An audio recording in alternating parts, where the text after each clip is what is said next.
Buenas a todos, ¿cómo están? Bienvenidos a Charlas de Paddock. Este es nuestro capítulo 5 de la temporada 1.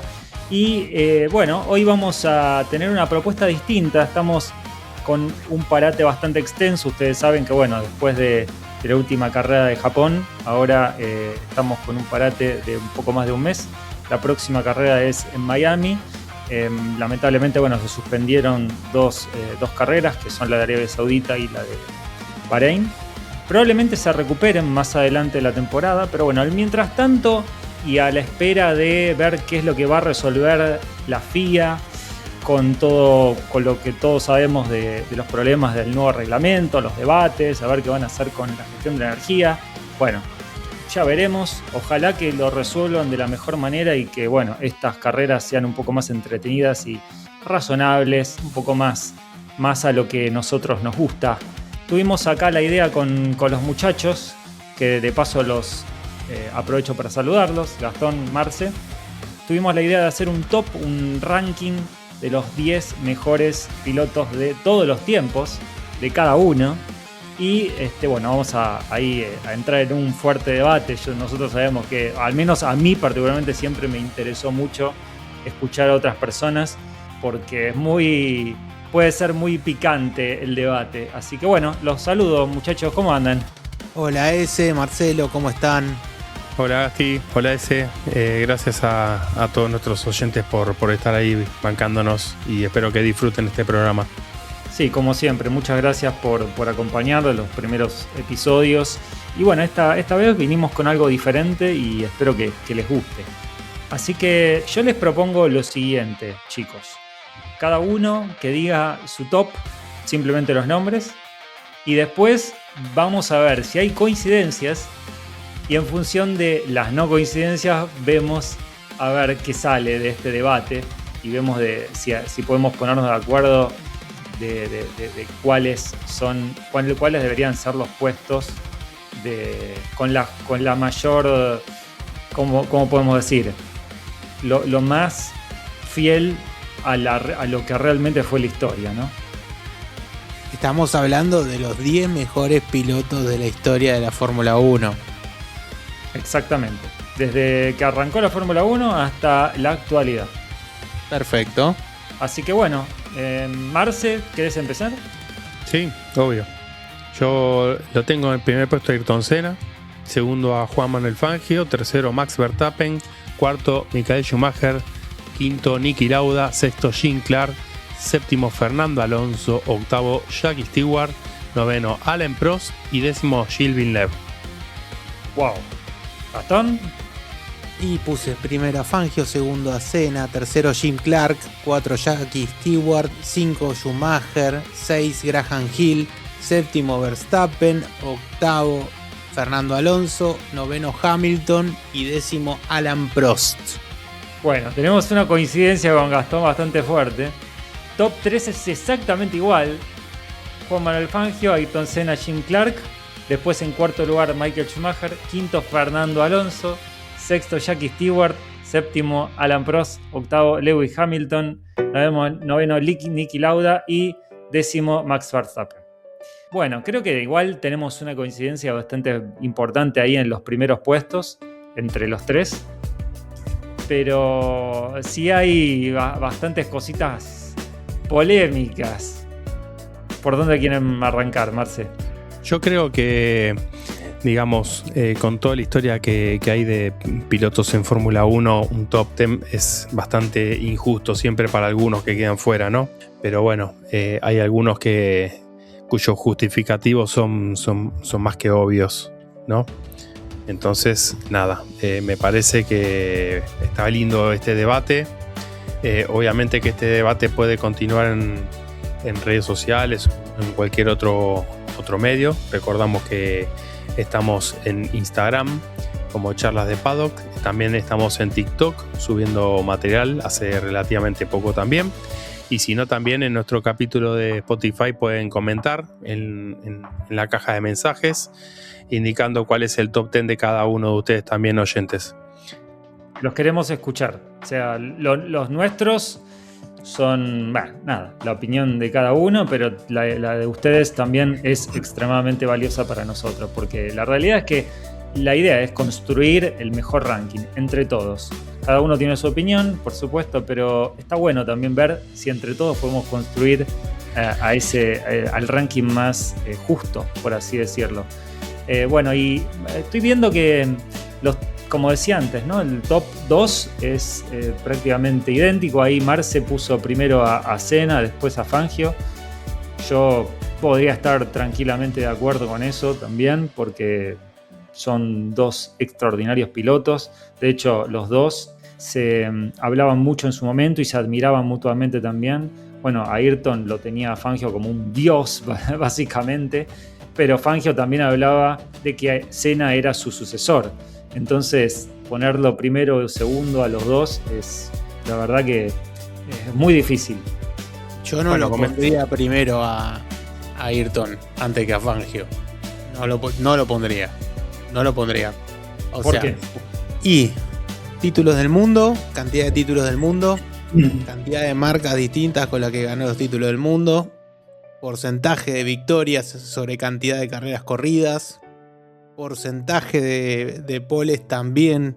O sea, por más que Ayrton tuvo más poles, el porcentaje de poles de Fangio es más alto. También 56% de win rate de Fangio. 5 títulos en 7 temporadas. Sí, pero eso es imposible de mejorar hoy. Hoy y en la década de los 90, en la década de los 80. Estamos hablando, está bien, sin desprestigiar, ¿no? Obviamente. Pero los campeonatos que se corrían en los años 50 ostentaban muy pocas carreras. Entonces, está bien que en esa época con esos autos dependía mucho de la capacidad y digamos también de la valentía de los pilotos, porque la verdad que estar manejando esos autos tenés que estar un poco loco, ¿no? Como para arriesgar tu vida, pero siendo tan pocas carreras, el porcentaje de victorias era mucho más fácil que estuviera tan alto en un campeonato. No digo como los de hoy, que tienen arriba de 20 carreras en el año, pero en la época de los 80 eran apenas más de 10 carreras y ya era un poco más difícil mantener una seguidilla tan larga de victorias, ¿no? Sí. El reglamento de los 50 también tenía a favor de Fangio que si el compañero de equipo aceptaba, le podía ceder su auto en el medio de la carrera. Es más, uno de los campeonatos los gana así. Sí. Tampoco era algo muy común, ¿eh? Yo en la búsqueda que implementé no noté que se hiciera tan seguido. Aparte lo tenía que aceptar el compañero de equipo, no era tan fácil tampoco, pero existía. Y existió y pasó. Sí, a tiempo de hoy es polémico eso, ¿no? Pero en esa época quizás era otro contexto y era un poco más quizás aceptable, ¿no? Obviamente que con el crecimiento de la competencia, digamos, eso ya no era muy viable que se mantuviera. Pero bueno, sí, es verdad que también con ese tema reglamentario en esa época, eso le permitió un poco también a Fangio no solamente los porcentajes de victorias, sino los campeonatos que logró. Sí, bueno, hay que recordar también que ganó con 4 equipos distintos y la carrera que ganó en el 57 a los 46 años, que fue su mejor carrera a los 46 años, que fue, bueno, recordada como una de las mejores carreras no solamente de él, sino de todos los tiempos, por cómo se dio, que prácticamente le sacó 1 minuto de diferencia. O sea, él estaba 1 minuto atrás porque hubo un problema en el box, salió 1 minuto atrás, más o menos, le recortó, no solamente recortó toda esa diferencia a los 2 primeros, sino que después terminó sacándole, creo que entre 3 y 5 segundos más. O sea, impresionante esa carrera, fue tremenda la de Nürburgring. Y bueno, nada, la verdad que yo creo que... Yo de hecho lo tengo acá en un cuadro, tengo el Mercedes del 54, que la verdad que me parece increíble. Para la época fue un auto muy revolucionario y yo lo tengo como un héroe, uno de nuestros grandes próceres del automovilismo y del deporte. Pero bueno, la verdad que Senna también, de hecho lo tengo también a Senna, ahí tengo el casco, una maqueta de uno de los McLaren, porque realmente también creo que es un ídolo, un referente para un montón de pilotos de la actualidad. evidentemente es muy difícil comparar a esos dos pilotos porque son épocas diferentes, pero lo que hizo Senna ya en la carrera con el Toleman en Mónaco bajo la lluvia, recortándole una cantidad de tiempo impresionante a Prost, que la verdad que tenía un auto increíble con un McLaren, eso ya fue espectacular. Y después en Mónaco en el 88 sacándole más de un segundo de la clasificación, realmente fue impresionante lo que logró. Y lamentablemente no pudo seguir por el accidente que todos conocemos en el 94, pero realmente creo que podría haber seguido con su legado mucho más allá. Así que ¿iba a seguir con su legado? Se quería retirar. Hablaban de que estaba por entrar a Ferrari. Supuestamente estaba arreglado con Ferrari. Me cuesta creerlo porque tuve una conversación con el médico, con Sid Watkins, en la última carrera que él corrió, en la que tiene el accidente, y le dice que tiene ganas de retirarse. Entonces es como todo muy contradictorio. Pero si mal no recuerdo, en la charla Sid Watkins le propuso, ¿por qué no nos retiramos y nos vamos no me acuerdo si le dijo a pescar o qué sé yo? Sí, a pescar. Y él como que le insinuó como que no podía. Él le insinuó como que no podía. Entonces, no sé si tenía tan en mente retirarse. A ver, digamos que su carrera en la Fórmula 1 estaba ya, digamos, consagrada. No necesitaba demostrarle más nada a nadie, ¿no? Pero bueno, no tengo dudas de que ese campeonato del 94 que había arrancado pésimo para él lo iba a terminar torciendo a su favor. Si Damon Hill llegó con claras chances de ganar el campeonato a la última fecha, no me quiero imaginar a Ayrton Senna, ¿no? Creo que en eso estamos de acuerdo. Si iba a continuar o no en la senda ganadora, nunca lo vamos a saber. Pero bueno, volviendo a la primera pregunta que hiciste, Gastón, si nos guiamos, esto para entrar en polémica con vos más, básicamente. Si nos guiamos en el top 10 que armamos solo por números, y yo tendría que poner a Hamilton primero, tendría que poner varios pilotos adelante. Schumacher tendría que estar también en el top 2. Y sin embargo, creo que no, va un poco más allá. Aparte lo quise hacer un poco distinto porque así nos peleamos un poquito, ¿viste? Si no, tiene gracia. Yo quería aportar a lo que estaba diciendo Marce, muy interesante, que creo que él no... A ver, él sentía que tenía una responsabilidad que no entendía en su momento, pero fíjense que después de la muerte de Senna, la Fórmula 1 se volvió mucho más segura y se evitaron muchas muertes. Después, bueno, tuvimos la de, si mal no recuerdo, entre ese momento y el último fallecimiento, la de Jules Bianchi. Corríjanme si no hubo otra más, pero la Fórmula 1 respecto de lo que era antes realmente mejoró muchísimo en las medidas de seguridad. Creo que por accidente directamente en carrera no, pero no sé si hubo otros fallecimientos, pero no específicamente por un hecho de carrera. Ahora, lo que estaba también comentando de Schumacher, se lo puso en aprietos, se lo vio a Senna por momentos bastante tenso, nervioso, cuando lo veíamos ahí poniéndole con un auto que por ahí no era tan competitivo a Schumacher, digamos. Ahí empezaba a demostrar lo increíble piloto que terminó siendo, ¿no? Schumacher. Si bien después tuvo la Ferrari con un auto extremadamente dominante, en esa época creo que ahí Schumacher demostró que podía plantarle cara a cualquier piloto, incluso a Senna, aunque lamentablemente lo vimos poco, vimos pocas disputas, pero realmente Schumacher se merece estar bastante arriba y creo que todos lo pusimos bastante arriba. Yo lo puse cuarto, digamos, así que bueno, todos sí, lo tuvimos. Auto polémico el de 1994. Senna acusó de que tenía control de tracción, que se había eliminado a principios del 94, y es lo que volvía tan inestable el auto de Senna porque no estaba diseñado como para estar andando sin ese control de tracción. Entonces acusaba al auto de Schumacher, al Benetton, de tenerlo, y cuando se hizo un peritaje no lo encontraron nada. O sea, se sospechaba de que alguna cosa hacían, pero nunca encontraron pruebas. Estaba ahí Gran Briatore en esa época. Sí, sabía manejar bastante bien el tema. Tardaron bastante en entregar lo que es la información técnica de lo que era el software que manejaba el auto, ¿no? Tenía bastante bien escondido las ayudas técnicas, pero bueno, independientemente de eso, justo Senna le tocó fallecer en un periodo donde todavía están empezando a darse cuenta de esas cosas, y hasta que se denunciaron y se investigaron, o fíjate que Williams termina torciendo un poco la balanza más a mitad de campeonato, y eso que Damon Hill, si bien era una potencia creciente en la Fórmula 1, no tenía la experiencia y la capacidad que tenía Ayrton Senna. Yo creo que con Ayrton Senna vivo, Williams no hubiera puesto mucho más en apuros a Schumacher en el transcurso del año. Sí, sin dudas. Totalmente de acuerdo. Puedo preguntarte, Marce, ¿por qué no pusiste en tu top 10 a Hamilton?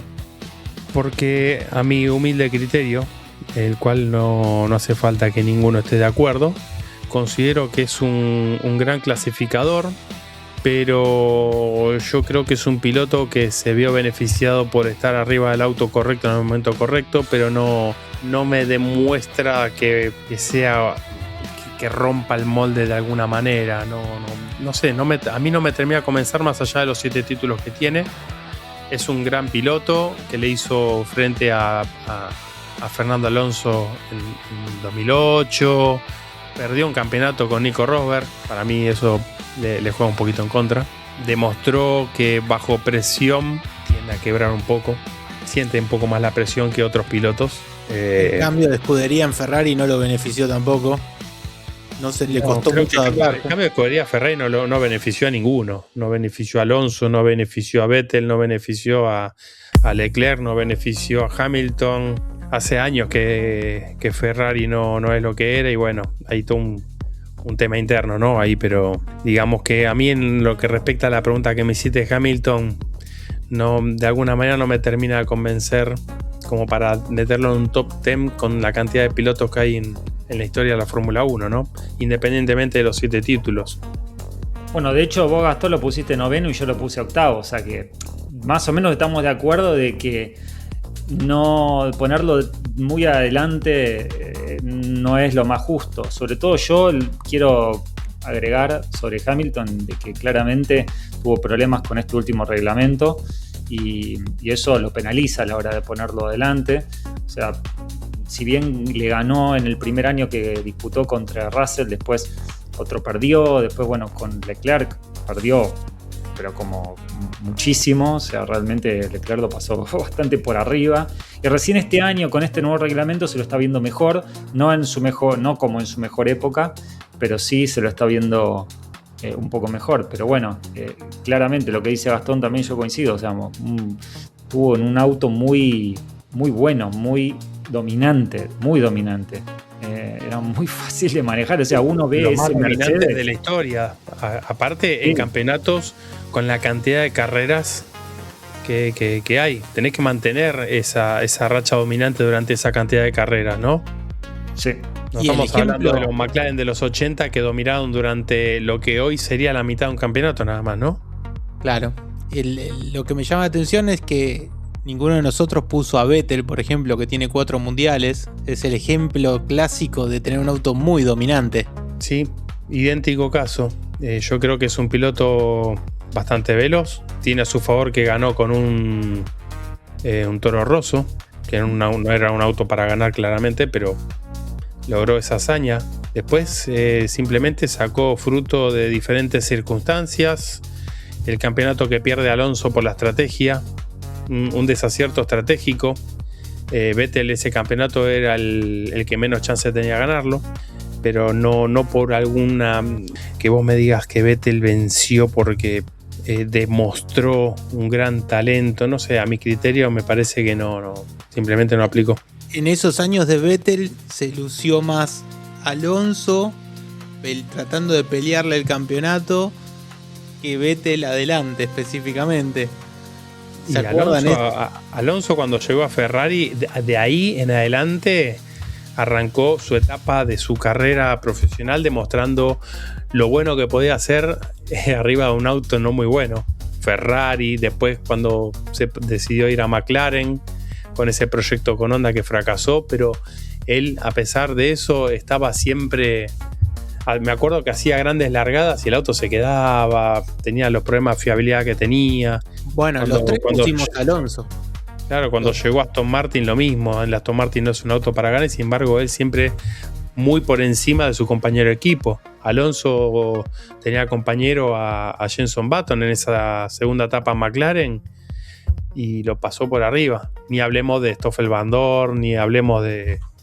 ¿no? Pero en Aston Martin lo mismo. Es el motivo de por qué yo lo puse bastante arriba, más que ustedes. Lo puse en el quinto lugar, porque... A ver, si uno tiene que jugar por malas decisiones que él tomó en su carrera, habría que ponerlo bastante más atrás. Pero sacando eso, que todos lo sabemos, que tomó muy malas decisiones, sobre todo en los últimos años, y más sobre todo ahora, pero bueno, hay que ver a ver cómo termina su carrera.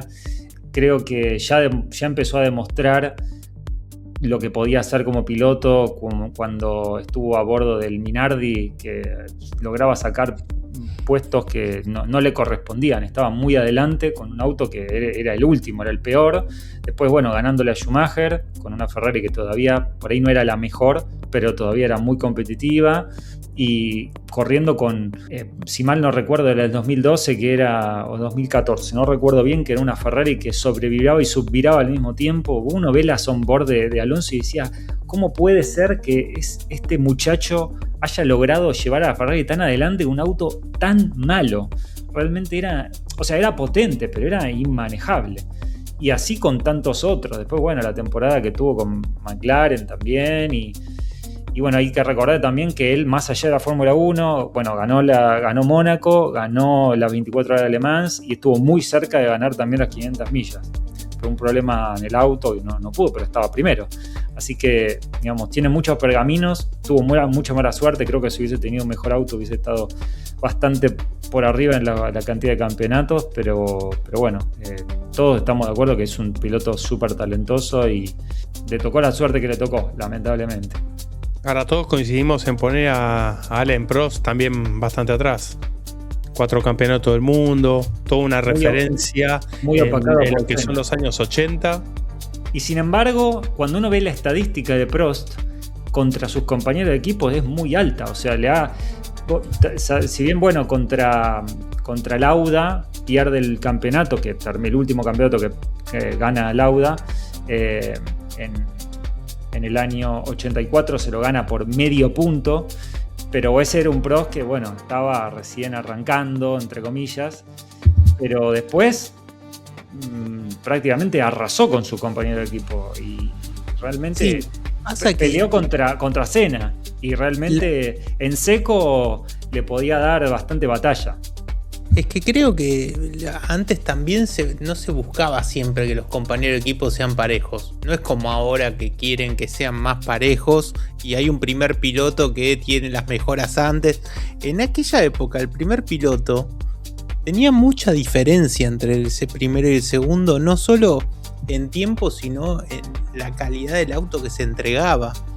No sé, muchas veces no se buscaba que sean parejos porque el primer piloto no quería un segundo piloto que le haga sombra. Entonces es como que también cambió mucho la cabeza de los equipos desde aquella época a la nuestra. Si te pones a mirar a Prost, tenés 4 campeonatos del mundo y 4 subcampeonatos. O sea, un tipo recontra regular, recontra pensante, un tipo que gestionaba las carreras en una época donde las carreras no se gestionaban tanto y el tipo pensaba en no arriesgar porque estaba tercero y en el campeonato a él le servía. Entonces, el profesor. Claro, el tema era que para aquella época también era como alguien demasiado frío, calculador, demasiado que se tomaba demasiadas vueltas para pasar a un rival que a lo mejor tenía un auto bastante más lento, pero él quería estar completamente seguro de que lo podía pasar. Convengamos que Alain Prost también se sabía que por ser francés tenía el aval de la dirigencia de la Fórmula 1, presidida por Jean-Marie Balestre, que era otro francés. Aparte, Prost no tenía un estilo muy espectacular de manejo, era muy quirúrgico, era muy preciso. gestionaba perfectamente el ritmo de carrera, no era un piloto que corriera todo el tiempo a tope, y eso cuando vos mirabas en la televisión se notaba, pero al final de la carrera él estaba donde tenía que estar, a los fines matemáticos le servía. Ahora, yo te pregunto, en esa época donde Prost sacó la diferencia, él gestionó donde otros no gestionaban. Ahora todo el mundo gestiona, todo el mundo tiene la sabiduría y los equipos le proveen la sabiduría a los pilotos para decirle dónde se gestiona, dónde no se gestiona, en qué momento de la carrera. Entonces, esa habilidad de Prost era innata y ahora eso se perdió, se suprimió porque ya no existe más. Ahora ya se calculan en qué momento gestionar. Entonces, yo no sé si hoy Prost podría hacer tanto la diferencia como Senna. Por ejemplo, yo sé que a Senna lo entreno y lo siento en un auto y va a ser una diferencia. Era talento puro. Yo, es muy la verdad, difícil, igual esa comparación es muy difícil, Gastón. O sea, estamos comparando pilotos de generaciones completamente distintas. Cambió mucho la reglamentación, los formatos de carrera. Obviamente que si vos agarras a un Checo Pérez y te lo llevas a los años 80 te hace un desastre. Porque sabe gestionar perfectamente, porque fue entrenado para eso. Y los pilotos en la época de los 80 no dependían mucho de su talento, dependían mucho de la inteligencia que tenían y no tanto del entrenamiento. Bueno, y hablamos también de Niki Lauda, que le ganó por muy poquito a Prost. Y realmente fue un piloto, para mí, si bien yo lo puse en noveno, es muy difícil armar el ranking, pero no quiere decir que no haya tenido méritos. Ganó 3 campeonatos mundiales, tuvo un accidente que fue terrible y a pesar de ese accidente, del cual le costó volvió a ganar un campeonato mundial y eso es algo muy meritorio para la cabeza de un piloto. Tenía un estilo de manejo muy, muy, muy espectacular, fue un tipo muy conocedor de lo que es la mecánica de los autos, algo que impulsó mucho a Ferrari en su momento, que estaba bastante complicado con una meseta, y eso, bueno, se ve en la película, o sea, no sé si se acuerdan, eso se comenta, cómo él hace algunos ajustes en los autos y mejoran considerablemente, así que la verdad que es para tenerlo en cuenta, un grande. Bueno, yo te lo saco a Lauda, yo no lo pongo ni loco a Lauda en el top 10. Fue un gran piloto, grandes estadísticas, buenos números, pero realmente yo no le siento, o sea, si bien era tenía una gran sensibilidad con el auto y preparaba muy bien los coches, yo, de lo que respecta a talento natural, era un tipo de mucho laburo, pero no lo siento como alguien tan especial realmente. No, era un laburante, era un tipo que entendía los autos mejor que el resto, pero en lo que respecta a manejar, yo no lo sentí tan distinto, la verdad. Es mucho la leyenda de el accidente que tuvo en el 76, la lucha con Jane Hunt en ese campeonato tan recordado, y que volvió del retiro y le ganó por medio punto a Prost, pero yo no lo veo, la verdad que me cuesta muchísimo ponerlo en el top 10. Bueno, Marce lo puso en el puesto 5. Yo creo que justamente lo que se destaca de Lauda no es su estilo de manejo, Gastón. De él, digamos, sus puntos más fuertes era que en su época era el piloto que mejor entendía los coches, incluso mejor que varios ingenieros. Eso lo destacaba por encima de los otros pilotos. Y la determinación, claramente la determinación de él superaba ampliamente la de muchos, incluso pilotos consagrados. Eso creo que fue lo que lo ayudó a Lauda a destacar y a lograr las cosas que logró. No quizás un estilo de manejo particularmente destacable. Sí era rápido, pero creo que sus puntos fuertes eran otros. Eran otros puntos. Tiene, por ejemplo, esto lo voy a decir a propósito, puede ser que a vos, Gastón, no te va a gustar, pero tiene muy en común algo con Carlitos Sainz Jr., que es el feedback que tiene con los ingenieros y cómo mejora cada vez que cae en un equipo cómo mejora el andar de los coches. Yo sé que te encanta Carlos Sainz Jr., por eso necesitaba decírtelo. Piloto. No era necesaria esa comparación, no era necesaria.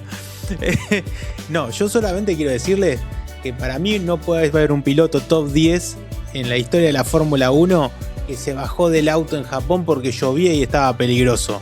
Todo bien, pero yo no lo puedo poner top 10. Es imposible. Ya era campeón del mundo, Gastón. Ya era campeón del mundo, puede hacer lo que quiera. Nico Rosberg salió campeón del mundo y a la semana se retiró de la Fórmula 1. Pero además acordate, Gastón, que eso lo hizo también pensando en su familia. Él había tenido, o sea, fue una situación muy difícil. Él venía a un accidente que casi se muere y bueno, y sin embargo después no dejó la Fórmula 1, todo lo contrario. Mirá Grosjean, se quemó la mano y no quiso saber más nada de la Fórmula 1. Bueno, y después también en la IndyCar tampoco le fue muy bien. O sea, creo que no terminó de volver a ser el piloto que era Grosjean. O sea, es un gran piloto, no, piloto de nivel Fórmula 1. Pero hasta Canapino le puso problemas. El problema de Grosjean es que yo nunca vi a un piloto chocar en tantas circunstancias distintas. O sea, lo vi chocar. Sí. Bueno, pero vamos a hablar de los peores 10 en otro capítulo, ¿no? Sí, no, totalmente. Es verdad. Necesito decir esto de Román. Román tenía un pequeño problema. O sea, chocó con auto de seguridad. Chocó saliendo de los boxes. Chocó. La triple corona tiene. Yendo a la grilla de partida.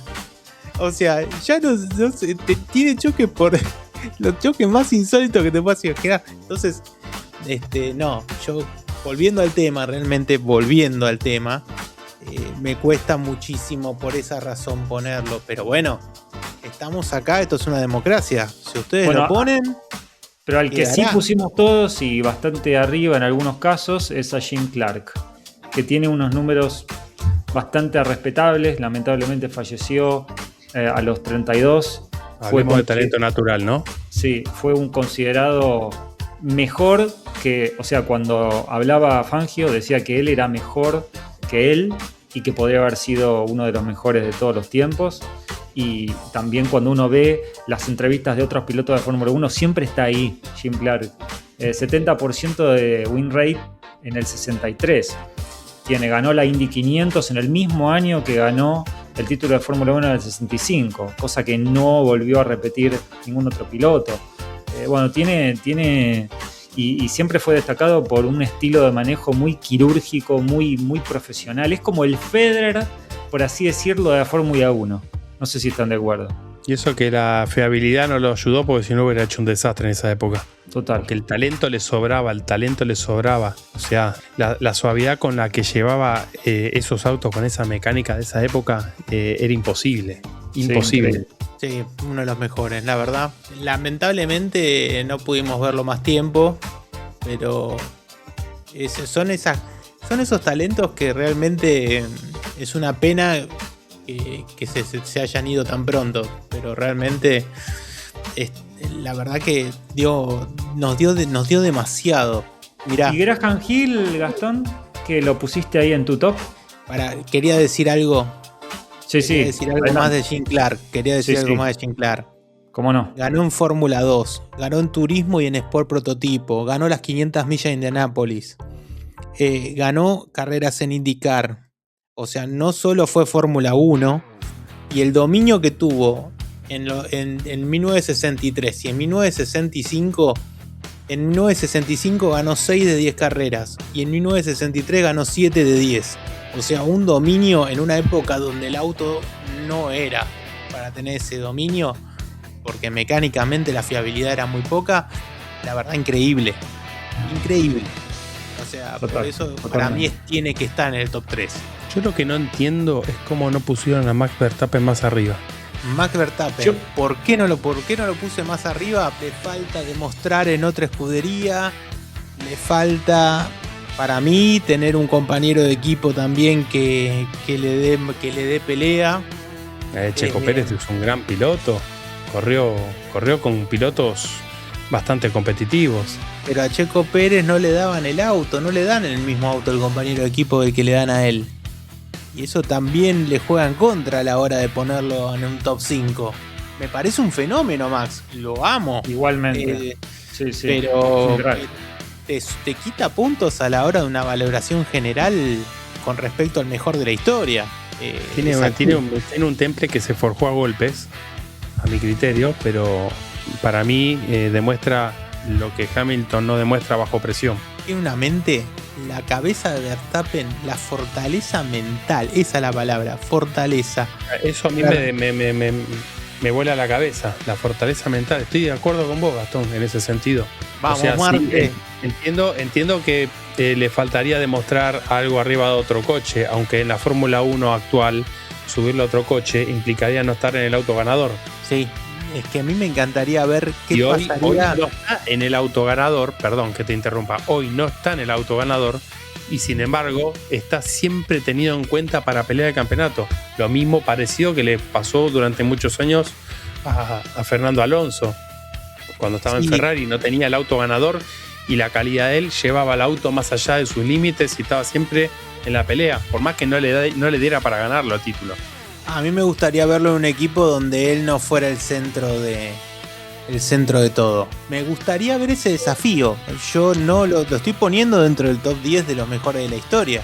Es que yo no creo que haya una escudería en la historia que haya hecho tanto para que Verstappen sea quien es. Sobre todo, bueno, el Dr. Marco, ¿no? Que básicamente apostó por él desde el primer momento. Y bueno, la otra vez estaba viendo un video de Albersuari, no sé si pronuncié bien su nombre, pero sí. De Marco, digamos, diciéndole de todo al piloto, porque lo tapó a Verstappen en una FP1 en su momento. O sea, pero diciéndole de todo, pero humillándolo prácticamente en cámara. Entonces, igual Marco siempre fue muy polémico.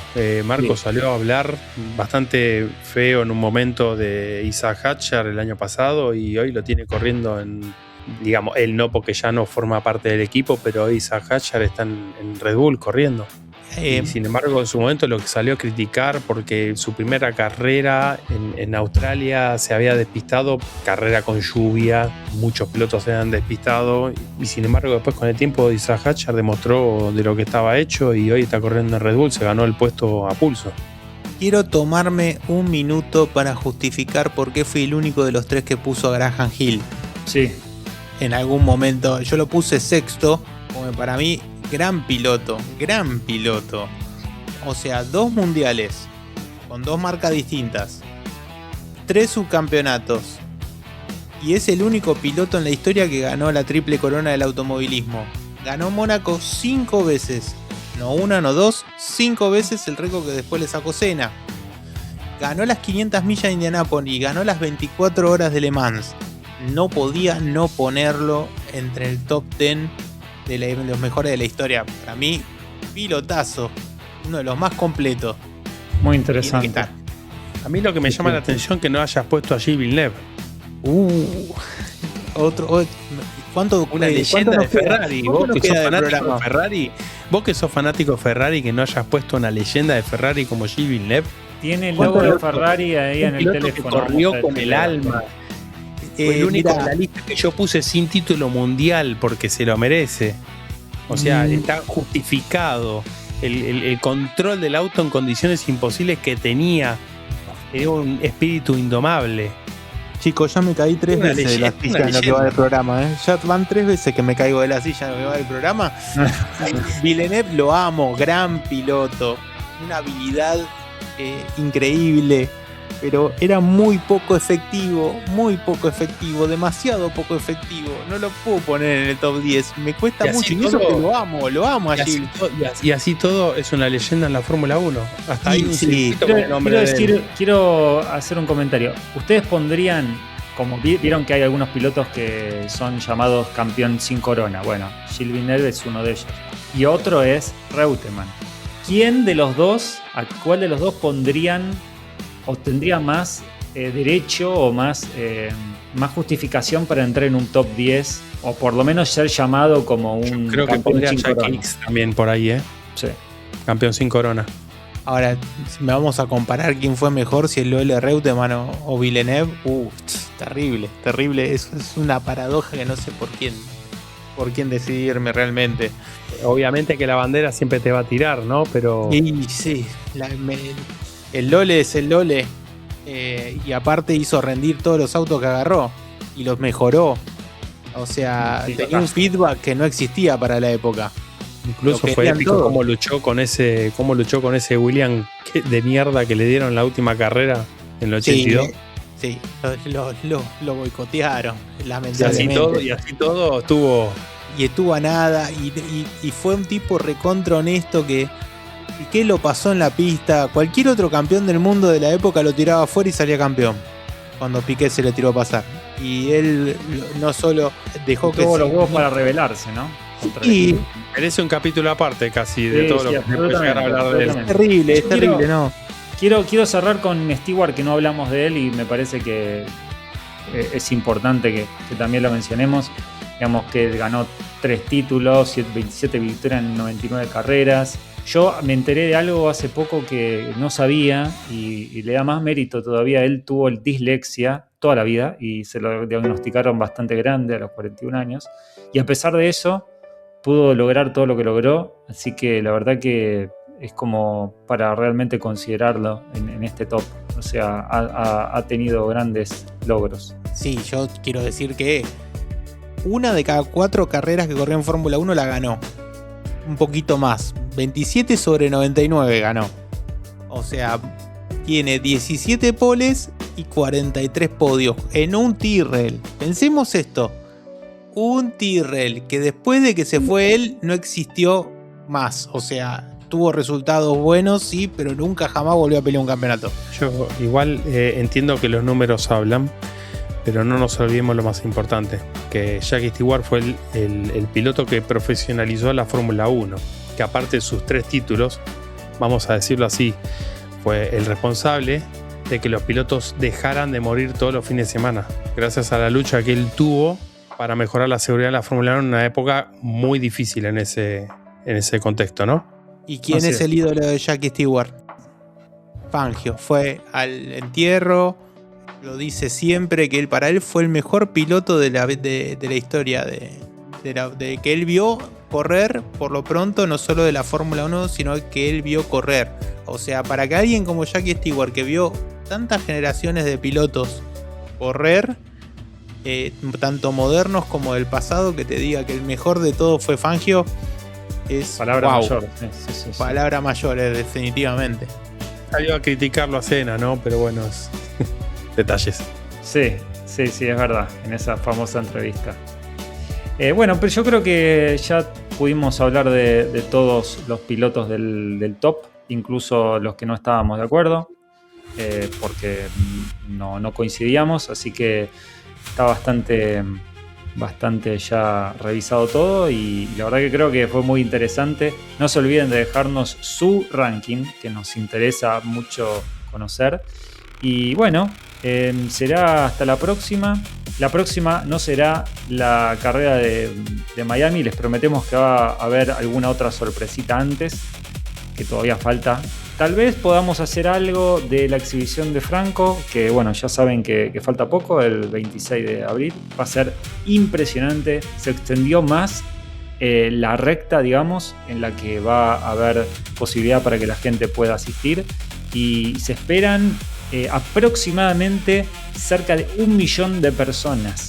Imagínense lo que va a ser ese espectáculo, que va a ser televisado a nivel mundial y yo creo que va a dar mucho de hablar. De hecho, es el puntapié para lo que quieren hacer justamente cuando vayan a hablar a Miami, que se junten con la FIA, en donde, bueno, y Liberty Media, en donde van a discutir sobre la posibilidad de hacer una carrera en Argentina, probablemente para 2028, 2029, pero por lo menos incluso hasta para que la tengan en cuenta el año que viene si llega a haber algún suceso como el que pasó este año. Así que bueno, Marce, Gastón, un placer como siempre, será hasta la próxima y bueno, que tengan muy buena semana.